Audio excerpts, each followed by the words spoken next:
할렐루야. 날씨가 많이 추워졌어요. 그래서 날씨가 추워졌는지 제 마음이 추운 건지 왜 이렇게 유달리 올겨울은 기온이 내려가니까 제가 추위를 타는 것 같습니다. 오늘 시온 찬양대 찬양이 오늘 또 설교 말씀하고 딱 또 이렇게 어떻게 알고 하셨는지 메시지를 보니까 제 설교 말씀하고 오늘 찬양 가사하고 내용이 아주 잘 맞는 찬양으로 이렇게 해주셨어요. 1979년 10월 달에 충격적인 소식을 우리가 모두 들었죠. 박정희 대통령이 서거했다는 소식이었습니다. 저는 그때 그 말이 믿어지지 않았습니다. 박정희 대통령은 그냥 영원히 대통령으로 이렇게 갈 줄 알았어요. 그래서 믿어지지 않고 이게 현실인가. 그래서 전쟁이 나는 줄 알고 막 얼마나 긴장을 했는지 나라 걱정 안 하고 살다가 나라 걱정 때문에 잠을 못 잘 정도로 충격을 받고 굉장히 놀랬던 사건이 이제 박정희 대통령이 죽었다는 소식이었습니다. 오늘 말씀도 이와 비슷한 상황 속에서 주어진 겁니다. 1절 말씀에 여호와의 종 모세가 죽은 후에, 그래서 드디어 위대한 종 모세가 그만 죽고 말았어요. 아무리 위대한 사람도 끝이 있고 마지막이 있는 것이죠. 그런데 이 모세가 누구입니까? 이스라엘 백성을 애굽의 종에서 바로와 단판저 이끌어내고 홍해가 가로막고 있을 때 홍해를 믿음으로 갈라서 이스라엘 백성이 넘어오게 하시고, 광야에서 시내산에서 이스라엘 민족과 이제 하나님과의 계약을 통해서 이스라엘 민족의 정체성을 확 잡아주시고, 그리고 광야 40년, 여러분 이 세월이 보통 세월입니까? 광야 땅을 헤쳐나오는데 탁월한 리더십으로 이스라엘 민족을 이제 약속의 땅 목전까지 이끌어온 가장 위대한 지도자, 엄청난 큰 그림자가 바로 이 모세라 할 수가 있습니다. 그런데 이 모세가 죽었을 때 가장 중요한 순간이었어요. 광야 40년을 거쳐서 이제 마지막 이제 가나안 땅을 탁 쳐다보면서 요단강만 건너가면, 오늘 시온 찬양대 찬양이 이제 요단강을 다 건너가서 약속의 땅을 이제 차지하는 그런 찬양의 내용이에요. 그래서 그 목전에서 그만 이제 모세가 죽고 말았다는 거예요. 모세가 조금 더 살아서 이 수건 사업, 민족의 큰 사업을 완성을 딱 짓고 돌아가셨으면 얼마나 좋았을까. 그런데 하나님께서 그것을 허락하지 아니하시고 바로 목전에서 이렇게 모세가 죽게 된 것입니다. 그런데 이 모세의 죽음은 이스라엘 민족의 큰 위기라는 것을 말해주는 거예요. 이스라엘 민족이 이제 약속의 땅을 내다보면서 공동체에 엄청난 위기가 몰아닥친 거예요. 이때 백성들이 혼란에 빠질 수도 있었고요, 우왕좌왕할 수도 있었고요, 그리고 이제 요단강을 건너 약속의 땅을 향해 나아가는 목표를 잃어버리고 이제 우왕좌왕하고 딴 곳으로 가자, 이리로 가자, 저리로 가자. 그래서 공동체가 엄청난 위기적 상황으로 확 떨어질 수 있는 이런 상황이 오늘의 말씀의 배경이라는 거예요. 이때 하나님께서 개입해 주십니다. 그래서 하나님께서 개입해 주시되 하나님은 사람을 부르시고 사람을 통해서 이 위기를 벗어나게 해 주십니다. 이때 하나님이 부르신 사람이 바로 여호수아라는 사람입니다. 그래서 오늘 말씀 1절에도 보니 이제 여호와의 종 모세가 죽은 후에 여호와께서 하신 거예요. 여호와께서 여호수아를 부르시고 지명하신 거예요. 그래서 사람들이 투표를 통해서 여호수아가 뽑힌 것이 아니라 하나님께서 보시고 전격적으로 지명하여 선택한 자가 여호수아라고 할 수가 있어요. 이 여호수아가 모세에 비하면 얼마나 어리고 보잘것없는 존재입니까? 그런데 중요한 것은 하나님이 부르셨다는 거예요. 그래서 나는 부족하고 연약하지만은 하나님이 부르시니 여호수아가 쓰여지게 되는 거예요. 우리 교회에서도 하나님 안에서 우리가 여러 직분을 통해서 교회를 섬기고 있어요. 그 직분을 귀하게 여겨야 되는 거예요. 소중하게 여겨야 되는 거예요. 이 직분은 누가 주신 거예요? 하나님이 주셨다. 그래서 하나님이 주신 직분으로 받아서 귀하게 여기고 직분대로 충성하고 순종하는 것이 믿음의 길이다 할 수가 있는 거예요. 하나님께서 이렇게 여호수아를 부르시고 여호수아에게 명령을 해주세요. 여호수아가 해야 될 것이 있잖아요. 부르신 이유는 뭔가 사명을 주시려고. 그래서 여호수아에게 명령을 해주시는데 이렇게 명령해 주세요. 이제 2절에 나와요. 내 종 모세가 죽었으니.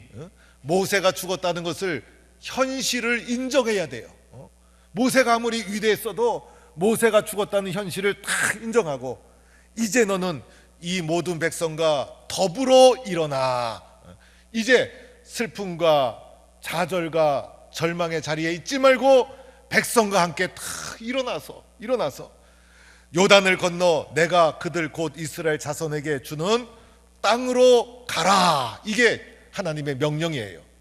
하나님의 명령은 여호수아야 백성과 더불어 일어나라. 그리고 요단을 건너 약속의 땅으로 가라. 일어나라. 가라. 뭡니까? 명령형이죠.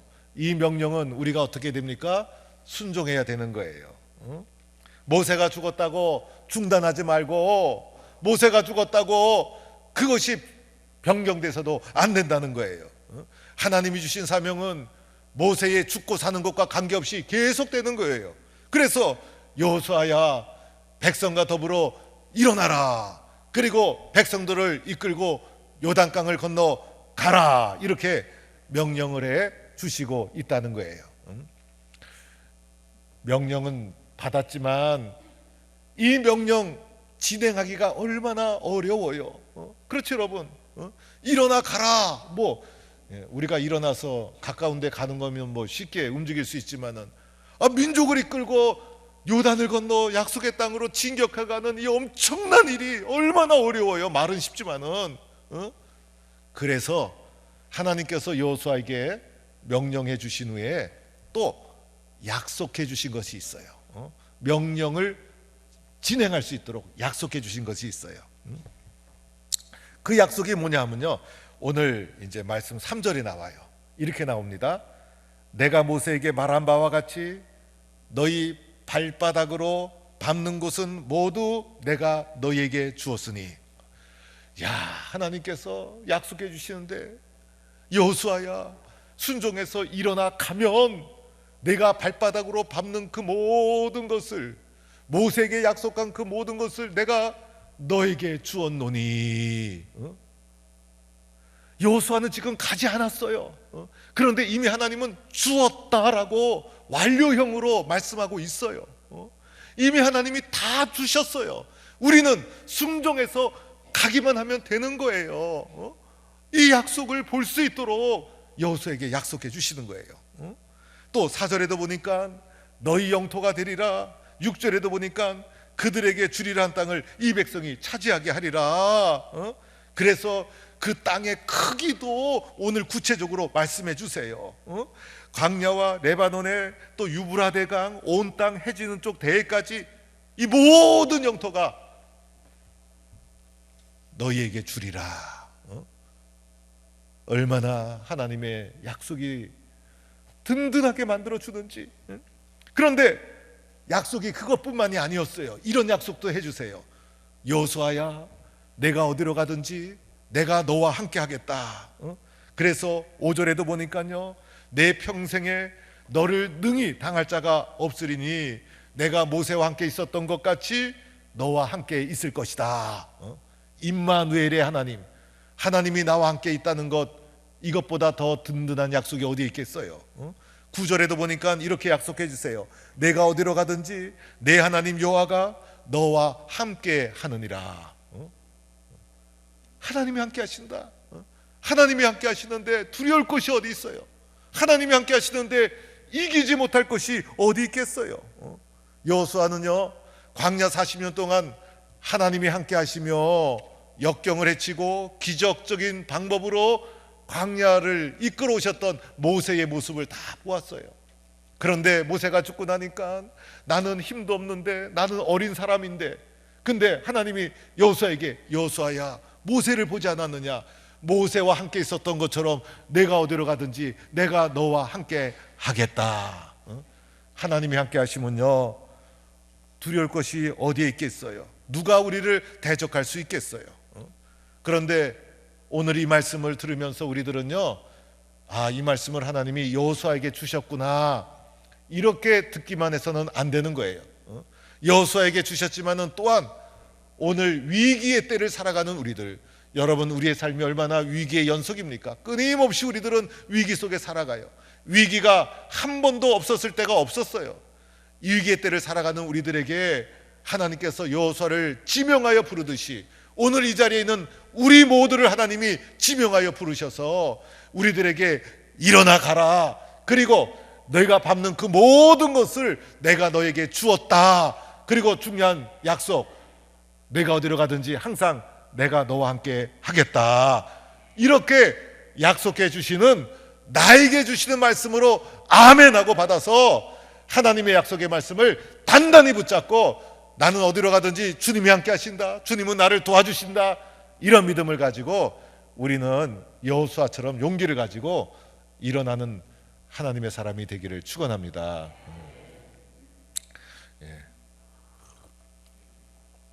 아멘을 크게 하는 사람이 후손도 잘 되고 또 아멘을 크게 하는 분 조상들도 보니까 아주 훌륭했대요. 하나님이 함께 하신다는 이 말씀을 하는 순간에 생각나는 찬송가가 있어요. 예수가 함께 계시니 시험이 오나 겁없네, 기쁨의 근원 되시는 예수를 위해 삽시다. 날마다 주를 섬기며 언제나 주를 기리고 그 사랑 안에 살면서 딴 길로 가지 맙시다. 할렐루야. 이 가사 중에 제일 힘 있는 가사는 첫 귀절, 예수가 함께 계시니, 예수가 함께 계시니 두려울 것이 아무것도 없어요. 시험이 와도 겁이 없어요. 어떤 분은 시험을 시어미로 바꿔 부르는 분도 있어요. 그래서 어떤 시험이 와도 두렵지 않고 이길 수가 있는 거예요. 그런데 더 중요한 게 있어요. 하나님이 이렇게 아무리 약속해 주셔도, 하나님이 아무리 이렇게 우리에게 약속해 주셔도 그 약속을 받은 나의 마음의 상태가 어떠해야 하는가, 내 마음의 믿음이 어떤 상태인가가 중요한 거예요. 하나님이 아무리 약속해 주셔도 내가 아멘으로 받고 믿음으로 받지 못하면 무슨 소용이 있어요? 하나님은 나를 사랑해 주셔서 지명하여 불러서 내가 너와 함께 하겠다, 일어나 가라, 도와주겠다, 네가 밟는 그곳을 다 너에게 주겠다, 아무리 약속해 주어도 그 말씀을 받는 데가 의심으로 받고 믿지 못하면 무슨 소용이 있겠어요? 그래서 이 말씀을 받은 믿음의 사람인 우리들이 가져야 될 마음의 자세가 두 가지가 있어요. 첫째는 이렇게 말씀해요. 강하고 담대하라. 믿으시면 아멘 하시기 바랍니다. 우리는 강하고 담대해야 돼요. 오늘 말씀에 여호수아에게 집중적으로 해주시는 말씀, 강하고 담대하라. 더 오직 강하고 극히 담대하여, 또 9절에도 강하고 담대하여, 구구절절 계속해서 여호수아야 강하고 담대하라. 왜? 하나님이 함께 하시는데. 강하고 담대하라, 또다시 강하고 담대하라.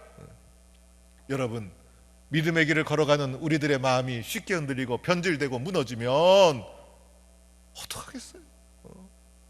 하나님이 함께 하시는데 입술로는 하나님이 함께 하신다고 말하면서 불안하고 두렵고 낙심하고 그러면 어떡하겠어요? 하나님이 나와 함께 하시는 줄 믿고 어디로 가든지 주님이 나와 동행하신다.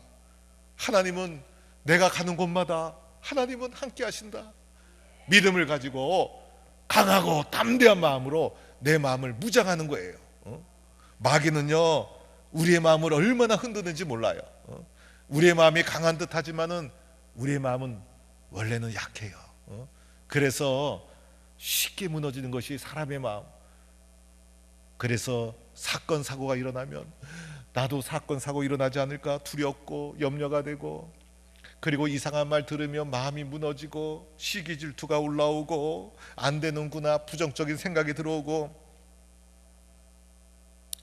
우리의 연약한 마음을 아시는 주님께서 우리의 마음과 주님의 말씀하고 딱 붙어 있어야 되는데, 하나님의 말씀과 내 마음이 딱 붙어 있어야 되는데, 마귀는 이 마음을 갈라놓는 거예요. 이 마음을 갈라놔서 하나님과 마음이 벌어지니까 그때부터 근심이 따라오고 두려움이 따라오고 염려가 따라오고. 오늘 여호수아도 얼마나 두려웠겠어요. 내가 잘할 수 있을까? 모세처럼 백성들이 나를 따라와 줄 수 있을까? 백성들이 모세에게는 위대한 종 모세님 하고 따라갔지만은 어린 여호수아한테는 여호수아가 이런저런 얘기를 할 때마다 우리가 모세를 따랐지만은 여호수아는 어린 것이 라고 하면서 여호수아를 막 흔들어 제낄 수 있었잖아요. 이 흔들어 제끼는 건 또 우리나라가 잘해요. 보면 우리나라도 얼마나 당파가 많고 사색 당파의 삼국시대부터 우리나라는 탁월한 재능이 있는데 다투는 걸 잘하는 게 약간 문제예요. 미국에 가면 대통령이 공화당에서 나온 대통령도 있고 민주당에서 나온 대통령이 있는데 한쪽 대통령을 한쪽에 반대하고 한쪽에 쓰러뜨리고 그러지 않아요. 링컨이 민주당 출신인데도 불구하고 국부로 탁 모시고, 워싱턴을 당파를 초월해서, 그리고 목사님들도 보면요, 가보면 기념관과 또 목사님 이름을 딴 길도 있어요. 그래서 그 목사님과 그 사상가와 그 정치가가 나라와 인류 공영을 해서 이루어 놓은 가치를 존중하고 늘 후대들이 배울 수 있도록 만들어줘요. 모든 사람은 양지가 있고 음지가 있어요.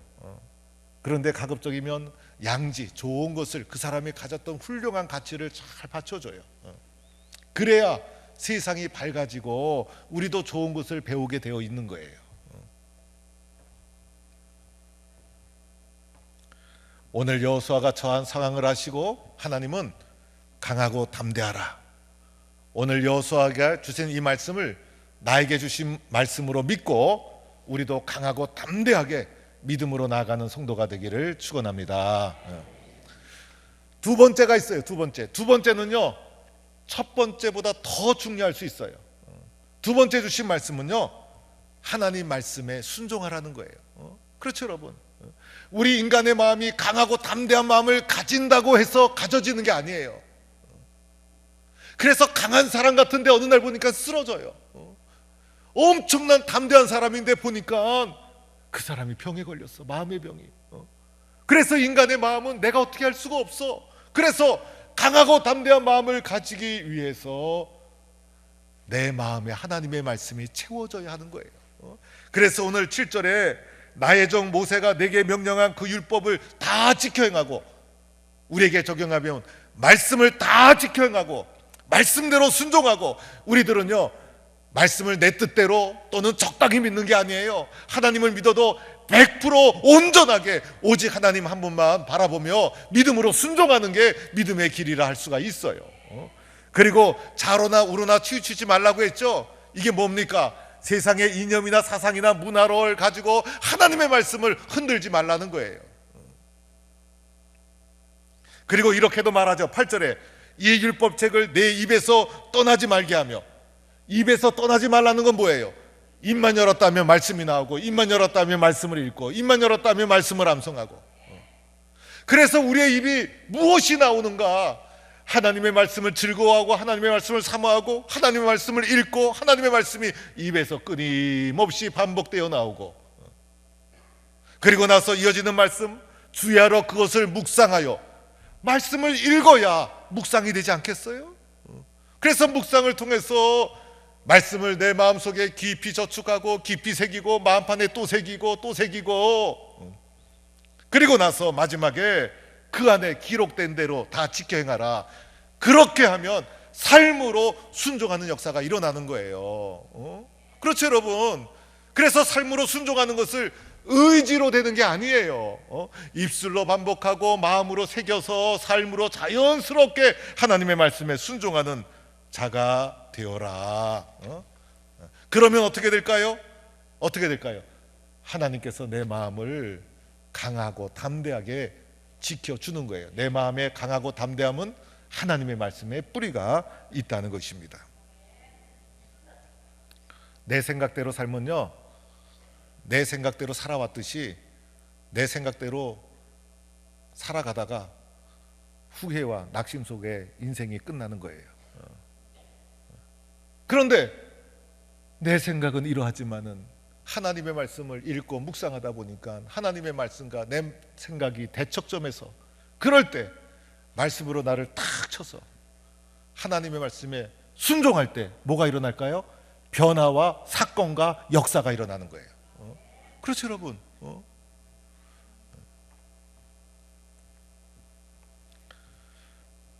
이러할 때 결과도 있어요. 결과. 오늘 말씀 보니까 결과는 어떤 결과일까? 7절에 보니까 그리하면 어디로 가든지 형통하리라. 마지막 8절에도 보니까 그리하면 내 길이 평탄하게 될 것이며 내가 형통하리라. 성경에 형통이란 단어를 사용한 인물이 요셉과 여호수아와 히스기야 세 명이에요.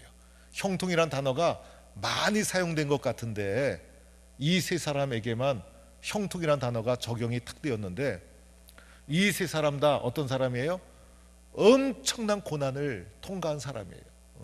그렇죠, 여러분. 요셉이 그러했죠. 여호수아가 그러했죠. 히스기야가 그러했죠. 그런데 그런 고난 시련 속에서 하나님의 말씀을 붙잡고 강하고 담대하게 하나님의 말씀을 의지하고 나갔더니 그 앞을 가로막고 있던 고난도 물러가고 시련도 물러가고 마침내 형통하게 되었더라. 이 축복을 누리는 성도가 되기를 축원합니다. 사랑하는 성도 여러분, 이제 여호수아가 마침내 어떻게 되었을까? 이 사명을 받고 이제 백성의 지도자가 되어서 요단강을 건너서 이제 약속의 땅으로 들어갑니다.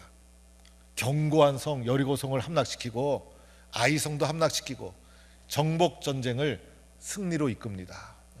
모세에 비하여 어린 여호수아였지만은 탁월한 리더십과 말씀 붙잡고 강하고 담대한 마음으로 이 가나안 땅 정복을 성공적으로 완수하여 이제 12지파에게 마지막으로 땅을 다 분배하고 12지파 연합체의 약속을 성취하는 놀라운 열매를 맺는 분이 바로 여호수아입니다. 이스라엘 민족에게 주어진 꿈, 아브라함으로부터 시작을 해서 얼마나 많은 세월이 흘렀습니까? 그리고 모세가 이스라엘 백성을 이끌어낼 때도 바로 이 꿈과 비전 때문에 이스라엘 백성을 이끌어내었어요. 그런데 아브라함부터 시작해서 모세를 거쳐서 마침내 여호수아 때에 이르러 놀라운 이 약속이 응답으로 열매로 맺어진 거예요. 오늘 우리도 어떤 어려움이 있어도 여호수아처럼 하나님 믿음으로 담대하게 말씀 붙잡고 나가면 여호수아처럼 하나님의 약속이 응답으로 주어지는 놀라운 축복이 우리에게 있게 될 줄로 믿습니다. 모세도 훌륭하고 아브라함도 훌륭하고 다 훌륭했지만은 정말 여호수아가 훌륭한 것은 어려운 위기 시대를 기회로 바꿔서 하나님 말씀에 순종해서 이렇게 민족의 수건 사업을 완성했다는 것입니다. 오늘도 하나님이 나와 함께 하시는 줄 믿고 말씀에 굳게 서서 강하고 담대한 마음으로 믿음으로 헤쳐나가서 마침내 형통한 축복, 열매 맺는 응답의 역사가 일어나는 우리 성도가 다 되기를 간절히 축원합니다.